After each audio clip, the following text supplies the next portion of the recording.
Mingalaba. Bonjour à tous.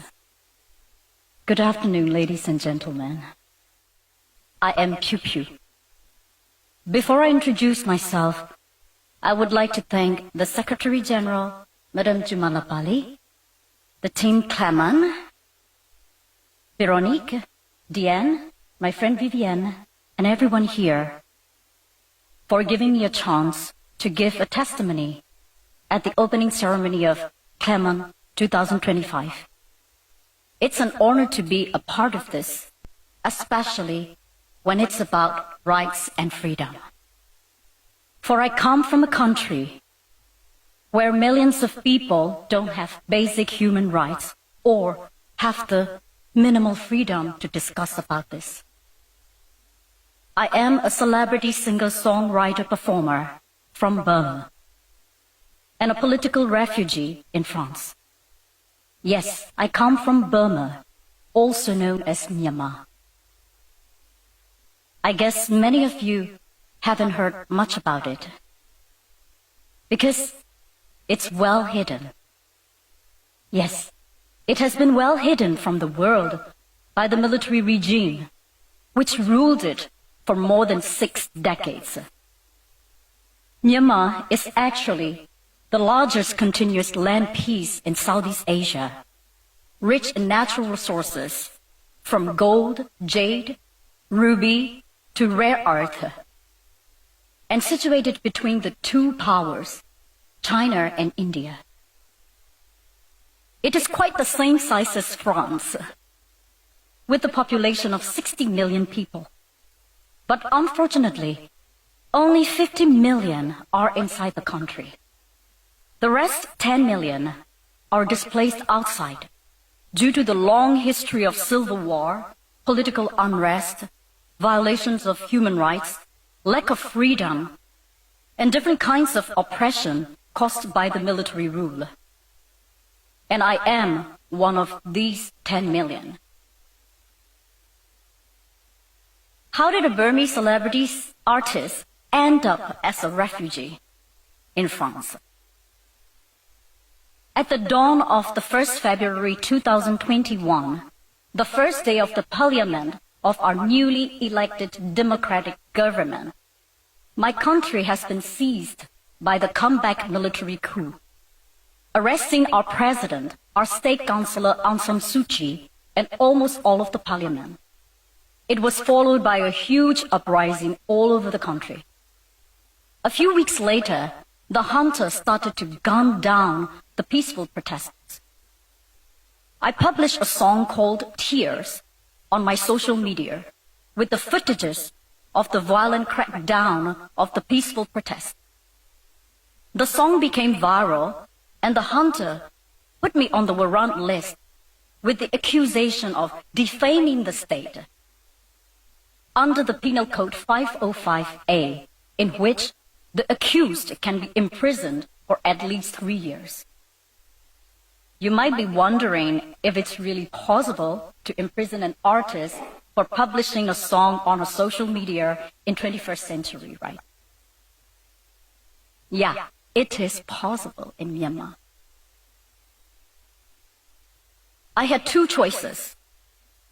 One is to apologize to the hunter, appease with them, make a deal, not to involve in the politics again, and shut my mouth, pretend that nothing has ever happened in Myanmar, continue my career as a megastar, and let them use my image for their normalization propaganda to the world that everything is fine in Myanmar. Otherwise, I would get arrested and go to the notorious prisons of Myanmar. Another choice is to leave my successful career, my comfortable life, my wealth, my family, my home, my fans, everything I built and cherished for 20 years, to become a fugitive and end up in a third country like a nobody. I chose the second option because I couldn't shake the bloody hands of the hunter who have killed and tortured thousands of my fans and my fellow citizens. My choice had huge risk and consequences, of course.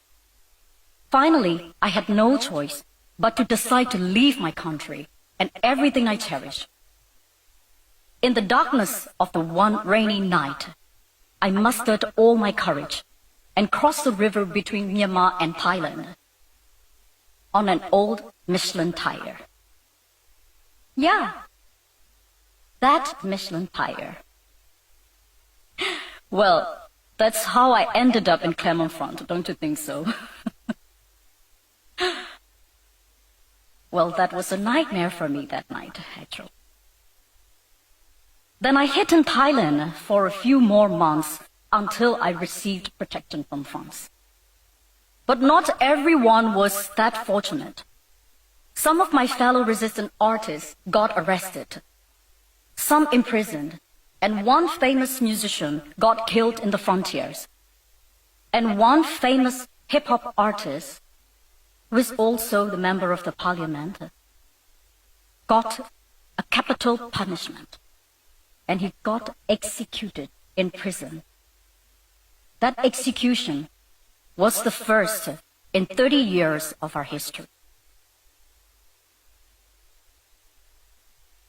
And now you might be wondering, what's happening now in Myanmar 4 years after the coup? Well, the cruelty of the regime is becoming more severe each day, although the plight of my country and my people has unfortunately become less visible in the world's news lately. The military junta is killing its own people. They continue to commit crimes against humanity, targeting civilians, schools, hospitals, places of worship.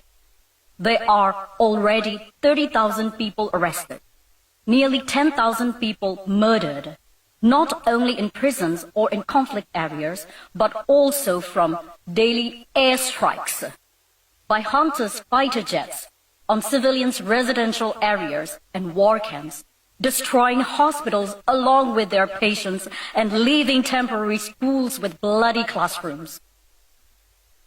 About 3.5 million internally displaced people across the country, and hundreds of thousands of children without access to proper education, healthcare, and vaccination. Last year, the junta activated the conscription law and started to kidnap even the minors, just to use them as human shields in the battlefields. Majority of the people in Myanmar barely get 4.5 hours of electricity a day and hardly making a living under poverty, pressure, and scrutiny. Under the junta's 4 years' reign, Myanmar has become world's #1 in drug dealing, and host of cyber fraud scam centers in Southeast Asia, as you all could see in the news lately. And the junta is preparing an election at the end of this year, which is nothing but a political trap to legitimize the atrocity and the crimes against humanity they committed over the past 4 years. But people of Myanmar have decided to fight back and form People's Defense Army since September 2021. They had to resort to armed revolution, sadly, to regain freedom, justice, and democracy that they truly deserve. People from all walks of life, university students, teachers, lawyers, doctors, engineers, artists, bankers, farmers, etc., join in the resistant army. They have given up their dreams, their futures, their careers, their families. When I see the crowd here today, you remind me of hundreds of thousands of young people, as young as 17 and 18 like you, fighting in the jungles of Myanmar to get back their basic rights. People like us, who are scattered and displaced around the world, also participate in the revolution in different ways, like what I'm doing right now, speaking out about our country and helping the war victims with humanitarian aids. As an exile-resistant artist, I toured around the world since the end of 2024, singing fundraising charity concerts in London, Seoul, Sydney, Melbourne, and Tokyo to support the displaced people in war-torn areas, to unite Myanmar diaspora, and to increase the awareness of our forgotten war in the international scene.